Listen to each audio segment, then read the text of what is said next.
ringrazio intanto per la presentazione e per l'organizzazione di questo evento. Non potevo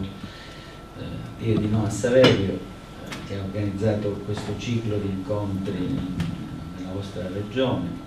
che partono questa sera e continueranno nei prossimi giorni fino al giorno 8. La registrazione dell'evento è fondamentale intanto per documentare il contenuto, diciamo, delle cose che vengono dette, e perché questa registrazione, mi riallaccio alla domanda che mi era stata posta, rappresenta una testimonianza, una documentazione che entrerà tra qualche ora in rete, sarà visibile in tutto il mondo e in rete rimarrà per sempre. Ecco, questo è il risultato che la tecnologia ha messo a disposizione della democrazia ed è una delle più grandi conquiste che il popolo di tutto il mondo e le democrazie di tutto il mondo hanno mai fatto. Non esiste strumento più utile alla democrazia della rete. Non a caso nei paesi formazione totalitaria, comunista come la Cina per esempio, l'uso della rete è fortemente limitato ed è addirittura proibito in maniera proprio tecnologica, c'è il divieto di accedere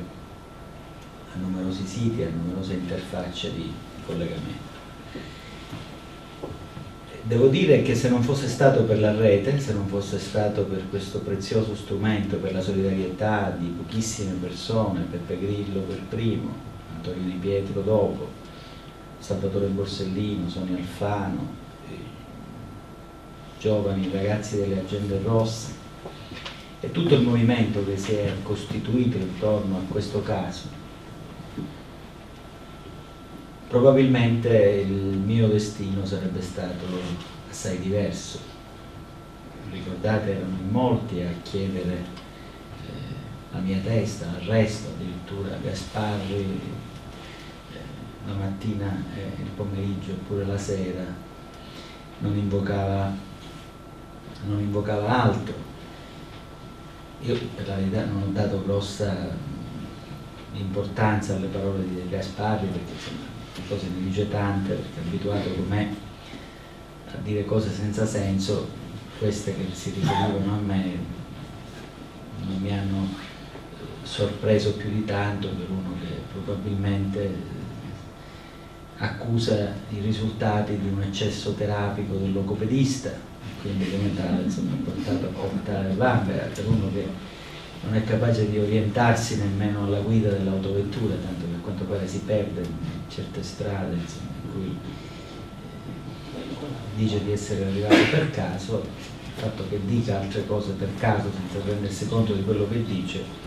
non mi sorprende più di tanto. Io sono sulla riva del fiume e aspetto passare il cadavere del mio nemico. L'unica paura che ho, lo dico sinceramente perché siete vicino a un fiume, un grande fiume, l'unica paura che ho è quello di essere travolto dalla piena di questo fiume, perché a quanto pare questi nemici stanno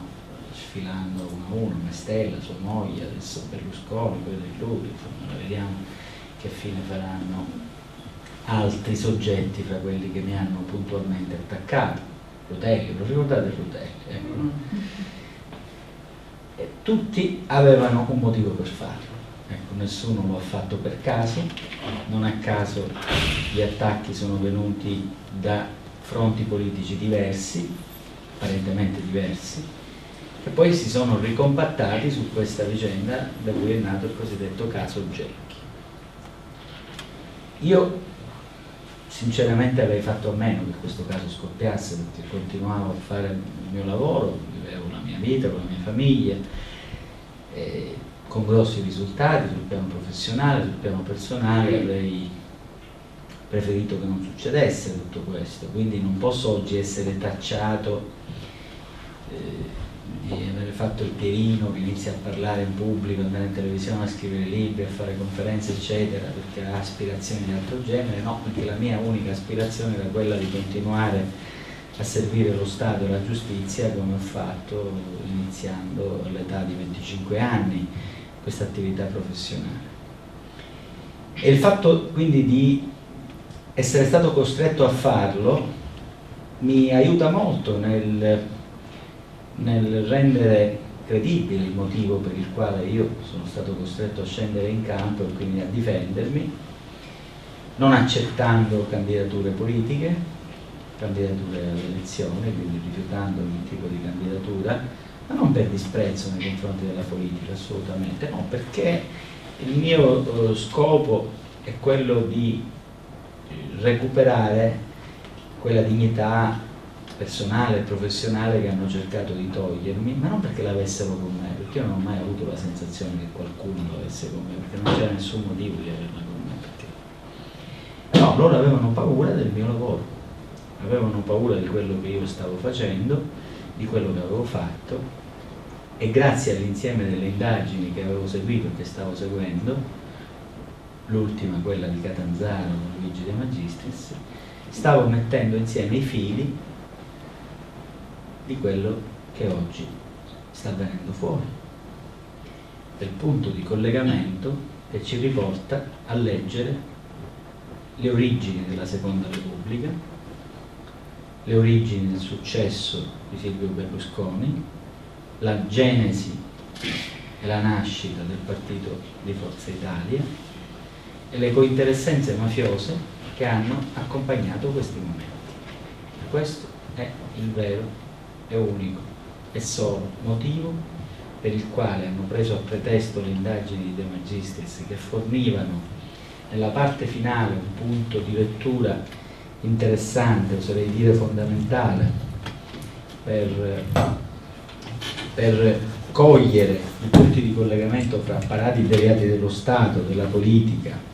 delle istituzioni e parti del mondo ecclesiastico, perché spesso noi dimentichiamo un protagonista importante di queste vicende che si annida intorno alle istituzioni religiose, con tutto ciò che ne consegue, con Opus Dei, con Compagnia delle Opere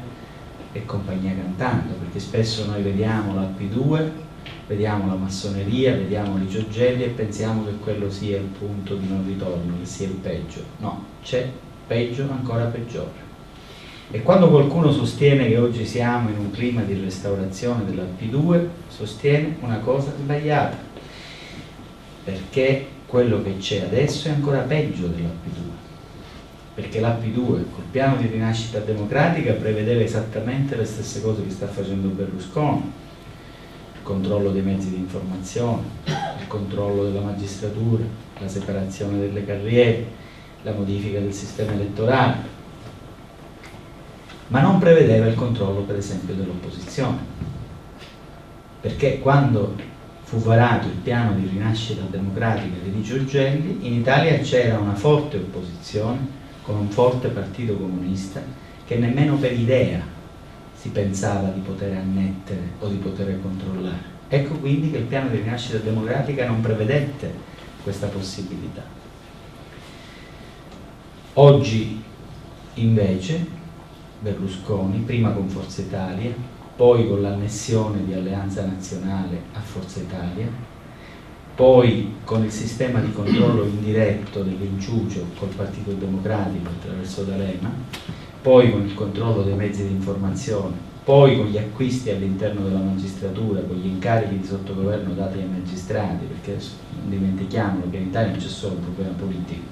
ma c'è anche un problema nella giustizia. Sono tutti gli incarichi e le nomine che vengono date ai magistrati, che entrano ed escono dai ministeri, che assumono posti chiave nei ministeri al servizio dei vari ministri, da Mastella in poi, e che poi ritornano negli uffici giudiziari a giudicare quelli che hanno fatto le indagini su di loro e sui ministri che loro hanno servito e che li hanno chiamati, e che sono quelli che si sono vendicati nei miei confronti. Nel libro troverete proprio riferimenti precisi proprio ai magistrati che hanno ordinato il sequestro di quell'archivio, e quando l'hanno aperto in testa hanno trovato le loro intercettazioni, i riferimenti che li riguardavano in prima persona, non sanno che pesci prendere e come fare per evitare questo. Io queste cose le ho prese, le ho scritte, gliele ho scritte nel libro, così adesso il popolo italiano avrà la possibilità di vedere anche il marcio che c'è all'interno della magistratura italiana, perché la sorte il sacrificio, il dolore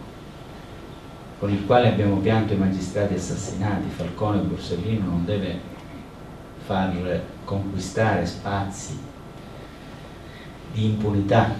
a quanti nel nome del sacrificio di questi martiri pensano di poter affermare la loro onnipotenza,